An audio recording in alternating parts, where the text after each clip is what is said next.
क्या आप जानते हैं कि एनाबेल, जो हिंदी सिनेमा और द कंजूरिंग जैसी फिल्मों के कारण प्रसिद्ध हुई, वास्तव में एक बेहद खतरनाक और डरावनी गुड़िया है? इस गुड़िया का असली सच फिल्म से भी ज्यादा भयानक है। ये कहानी 1970 की है, जब एक माँ ने अपनी बेटी डोना को उसके जन्मदिन पर एक रैगडी एन गुड़िया उपहार में दी थी। डोना उस समय नर्सिंग की पढ़ाई कर रही थी और अपनी सहेली एंजी के साथ एक अपार्टमेंट में रहती थी। शुरुआत में सब कुछ सामान्य था, लेकिन धीरे धीरे उन्होंने महसूस किया कि वो गुड़िया अपने आप अपनी जगह बदल लेती है। कभी वो एक कमरे में होती तो कभी दूसरे कमरे में। हद तो तब हो गई जब उन्हें घर में कागज के टुकड़ों पर हेल्प अस, हमारी मदद करो, जैसे संदेश लिखे मिलने लगे।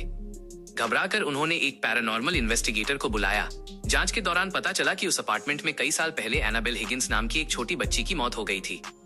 गुड़िया के माध्यम से उस बच्ची की आत्मा ने डोना और एंजी के साथ रहने की अनुमति मांगी। दया भाव में आकर उन्होंने हाँ कह दिया, लेकिन ये उनकी सबसे बड़ी गलती थी। जल्द ही स्थिति हिंसक हो गई। उनके एक दोस्त लो पर इस गुड़िया ने हमला किया और उसके सीने पर पंजे के निशान बन गए। तब उन्हें समझ आया कि ये किसी बच्ची की आत्मा नहीं, बल्कि एक दुष्ट शक्ति डीमन है, जो किसी इंसान के शरीर पर कब्जा करना चाहती है। अंत में मशहूर पैरानॉर्मल एक्सपर्ट एड और लॉरेन वॉरेन को बुलाया गया।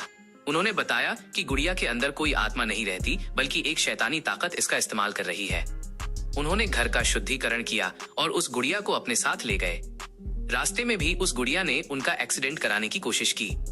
आज भी वो असली गुड़िया वॉरेन के अकल्ट म्यूजियम में एक कांच के बक्से के अंदर बंद है, जिस पर लिखा है, कड़ाई से चेतावनी, इसे बिल्कुल न खोलें। कहा जाता है कि जिसने भी उसे छूने या चुनौती देने की कोशिश की, उसके साथ भयानक हादसे हुए।